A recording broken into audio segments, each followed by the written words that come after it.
ग्रामपंचायत वडकी माध्यमातून कैवल्य साम्राज्य चक्रवर्ती संत ज्ञानेश्वर महाराज यांचा पालखी विसावा साठी ग्रामपंचायत वडकीचे कार्यकारिणी यांनी केलेलं कार्य आणि त्याचं आज श्रेय सर्व ग्रामपंचायतीला जातं।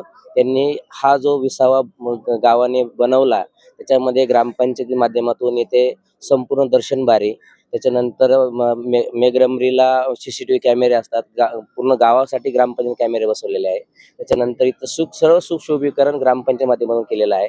इथलं मुरुम असेल किंवा बाकीचे स्टेज असेल, ग्रामपंचायत जिल्हा परिषदेच्या माध्यमातून हिरकणी कक्ष स्थापन करण्यात आलेला आहे, आरोग्य केंद्र स्थापन करण्यात आलं आहे। इथं ॲम्ब्युलन्स असतात, ट्रेन असतात, त्यामुळे जे इथं ज्या बी वारकऱ्यांसाठी ज्या सुविधा देण्याचा प्रयत्न जे असतो तो ग्रामपंचायत माध्यमातून करण्यात आलेला आहे।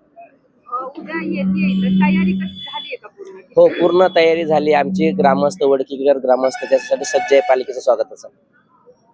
सजावटीचं काम चालू आहे। सजावटीचं काम कुठपर्यंत आले? सजावटीचं काम रात्री 12-1 वाजेपर्यंत पूर्ण होऊन जाईल आणि पूर्ण डेकोरेशनचं काम ते एकदम मागच्या वर्षी पण केलं होतं, सुंदर पद्धतीने करतात, होऊन जाईल ते। इथं विसावा असतो, याचं काही महत्व आहे का या ठिकाणाचं? तसं मला माहिती नाही, पण माझ्या माहितीप्रमाणे मी 4 वर्षापासून इथं विसाव्याचं काम करत आहे। तर माऊली ज्यावेळेस इथं त्यांची दिंडी येते, पालखी येते, तिथं आल्यानंतर तेच पावित्र्य हे अद्गुणित आहे, त्याच्यामुळे दुसरं काही महत्वाची गरज नाही।